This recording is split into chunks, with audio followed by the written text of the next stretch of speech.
In March of 1898, a railway crew pitched camp on the banks of the Tsavo River in what is now Kenya. Within days, men began disappearing from their tents at night. Not attacked, not injured, gone. The camp built thorn barriers. The barriers did not work. They lit fires all night. The fires did not work. Hundreds of men eventually abandoned the site and walked away from their wages. 2 lions were shot 9 months later. The story became one of the most famous animal stories ever told, and the number attached to it, 135 people, has been repeated for over a century. That number is wrong. When scientists finally tested the actual bodies of those 2 lions, more than 100 years later, the answer came back at roughly 35. And something stranger came with it. The 2 lions had not been doing the same thing at all. One of them ate humans constantly. The other one barely touched us. They lived together. They hunted together. Only one of them crossed the line. The difference between them was not evil, and it was not hunger. It was hiding inside one animal's mouth. Because the real question is not which animals hunt humans. It is what has to happen to an animal before it starts. Start with the thing nobody says out loud, because it sounds like a boast. We are not on the menu. There are somewhere around 8 billion of us. We are soft. We have no claws, no armor, no serious teeth. We cannot outrun a leopard, outswim a crocodile, or outfight anything above the weight of a large dog.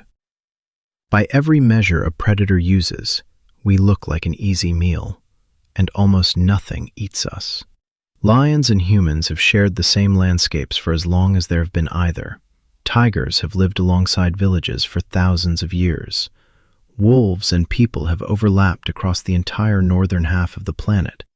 Across all of that time and all of that contact, the number of predators that routinely hunt human beings is close to 0.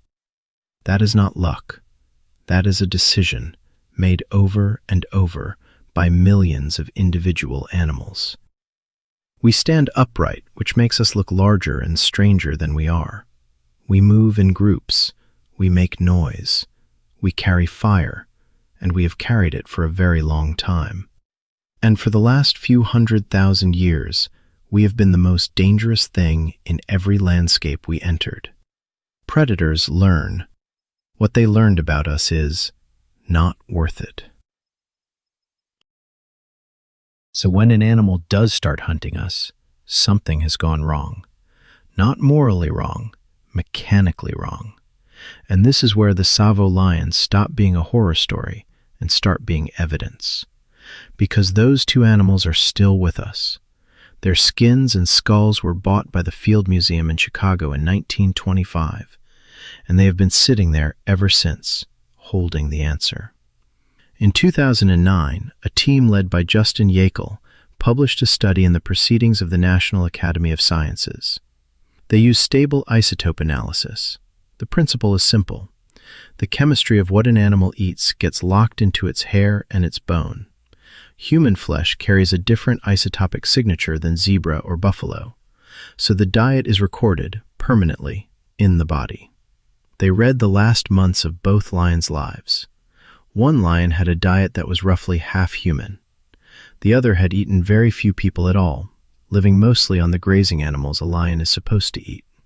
2 animals, the same place, the same nights, completely different behavior. The total came to about 35 people between them, not 135. The legend had inflated the body count by a factor of 4. But the far more interesting question was the split. Why one and not the other? 8 years later, a second team went back to the same 2 skulls and looked at the teeth. The study was published in 2017 in Scientific Reports by Larissa DeSantis and Bruce Patterson. And the lion that had eaten all those people turned out to have a wrecked mouth, a broken canine, 3 missing incisors, and at the root of that broken canine, an abscess, an infected pocket at the base of the tooth pressing into the bone of the jaw. If you have ever had an abscess tooth, you know that pain. Now understand what that tooth is for. A lion does not kill with a bite the way a shark does. A lion kills by grabbing a struggling animal that weighs as much as a car, clamping onto its throat or its muzzle, and holding on while the animal fights and kicks and slams its whole body against the ground. The mouth is not a weapon. The mouth is a clamp that has to survive several minutes of violence. With a shattered canine and an infected jaw, that lion could not do that. It could not hold a zebra. But it could hold a human being. Its partner, whose teeth were in far better condition, kept eating zebra and buffalo. Two studies using completely different methods pointing at the same conclusion. If that were one case, it would be a coincidence. It is not one case. Move northeast, across the Indian Ocean, and forward a few years. In the foothills of the Himalayas, in Nepal, and then in the Kumaon region of India, a single tiger killed 436 people. 436. It is still, as far as anyone can document, the deadliest individual animal in recorded history. She was killed on the 12th of May, 1907, by a 31-year-old man named Jim Corbett at the end of a hunt that involved nearly 300 people driving the forest. And when they examined her body, they found it. The upper and lower canine teeth on the right side of her mouth were broken. The upper one snapped in half, the lower one broken right down to the bone. Corbett's own conclusion, written at the time, was that the damage came from an old gunshot wound. Someone had shot her years earlier and failed to kill her. The same injury. The same continent-sized coincidence. The same result. A tiger with a ruined mouth cannot hold a sambar deer. A tiger with a ruined mouth can hold a woman collecting firewood. Somebody pulled a trigger, missed the vital shot, and walked away. 436 people paid for it. So here's the first mechanism, and it is the one that produced almost every legendary man-eater in history. A predator's mouth is a tool. It is precisely built for a specific range of prey, and it is fragile in ways that do not show from the outside.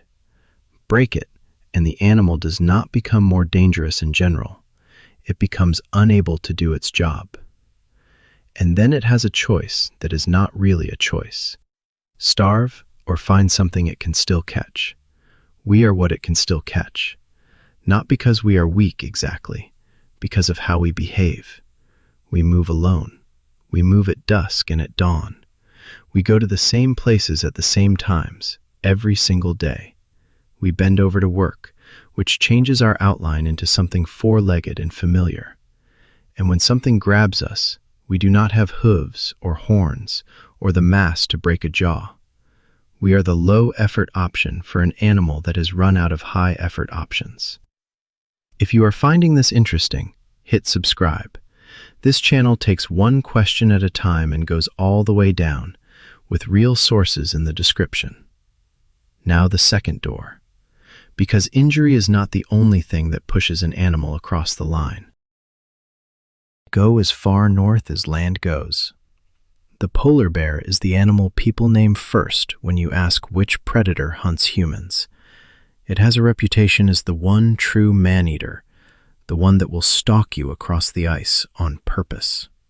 In 2017, a study published in the Wildlife Society Bulletin, led by James Wilder, gathered every documented polar bear attack on a human across all 5 polar bear nations: Canada, Greenland, Norway, Russia, and the United States. The window ran from 1870 to 2014, 144 years, 5 countries, the entire Arctic. 73 attacks, 20 people killed, 20 deaths in nearly a century and a half across the whole polar bear range. The most feared predator on Earth kills roughly 1 person every 7 years. But the pattern inside that data is the point. Almost every attacking bear was male.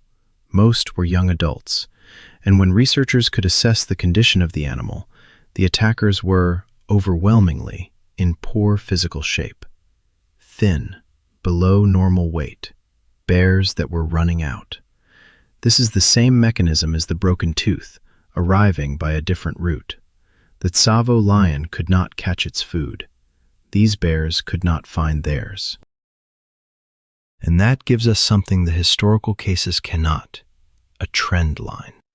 The worst years in that entire record, from 1870 all the way to 2014, were the last 5, between 2010 and 2014. Those were also the years of the lowest summer sea ice ever recorded.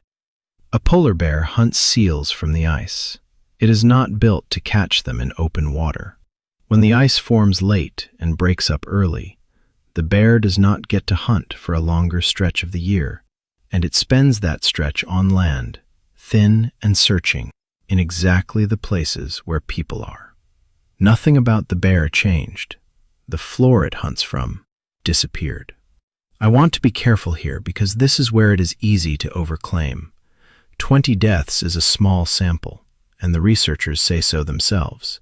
But the direction is consistent with everything else we know, and it is the only man-eating pattern on this list that is currently getting worse rather than better. So we have 2 doors now: injury, which takes an individual and breaks its ability to hunt, and scarcity, which takes a healthy animal and removes what it hunts. There is a 3rd door, and it is the strangest of the 3, because it does not require anything to be wrong with the animal at all. The 3rd door is learning. Predators are not born knowing what counts as food. A cub learns the prey list from its mother and then edits that list over its own lifetime based on what works, which means the list can change, and it means a change can spread. In a place where predators and people share the same ground constantly, one animal can discover that humans are catchable, survive the experience, and repeat it. Its offspring watch.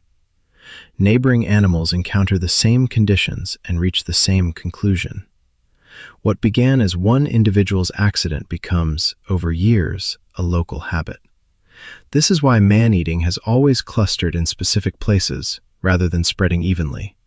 It behaves less like a disease and more like a piece of knowledge. And it explains something that used to confuse people badly. The same species can be harmless in one valley and deadly in the next one over, with no difference in the animals themselves. The difference is what those particular animals have learned about us. It also means the behavior can be unlearned, or rather, removed. Take away the conditions that let the first animal succeed, and the habit does not get passed on. Most of the historical man-eating regions are quiet today, and that is why. And there is one place on Earth where you can watch that 3rd door standing wide open. The Sundarbans is a vast mangrove forest straddling the border between India and Bangladesh, where the Ganges empties into the sea. It is the only mangrove forest in the world with a resident tiger population, and it is one of the few places where tiger attacks on people are not an event. They are a feature of the year. Every case I have described so far was an exception. A damaged animal, a starving animal. One name, one story, one aberration. The Sundarbans is not that. The tigers there are, as far as anyone can tell, physically normal. They are not injured. They are not starving. And people are still killed there every single year, and have been for as long as anyone has kept records. Why that particular forest, nobody has settled. The theories have been argued for decades. The water is brackish and salty, which may affect the animals. There is almost no permanent dry land, so tiger and human are forced into the same narrow strips. And people have no choice but to go in, for honey, for fish, for firewood. What is not in dispute is that the tigers there behave differently from tigers anywhere else. And in the 1980s, someone tried something about it that I still find remarkable. The tigers of the Sundarbans attack from behind. They take the back of the neck, from cover, from an angle their target cannot see. That is not aggression. That is textbook ambush hunting, aimed at prey that does not know it is being watched. So the forest authorities handed out masks, human faces made of molded plastic, to be worn on the back of the head. The idea was that a tiger would not commit to a charge if it thought the person was looking straight at it. By the accounts of the time, it worked. Attacks on people wearing them reportedly dropped, and then, over a few years, it stopped working. Local people said the tigers had figured it out. I want to be honest about the evidence here, because this story gets told as though it were an experiment. It was not. There was no controlled trial, and the reports are journalistic and anecdotal. It is entirely possible the early success was a coincidence. But look at what the attempt itself tells you. An entire strategy, adopted by a government, built on the assumption that these animals were watching, judging, and adjusting. Whether or not the tigers learned to beat the masks, nobody involved doubted that they could. Now the fourth door. And this is the one that breaks the pattern of everything I have said so far. Because there is a group of animals that hunts humans without any injury, without any hunger, without learning anything unusual. They do it because we walk into their ambush every day on purpose. Crocodiles. A large crocodile does not need a reason to include you in its diet.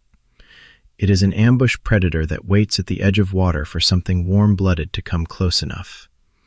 It does not distinguish between an antelope drinking and a woman washing clothes.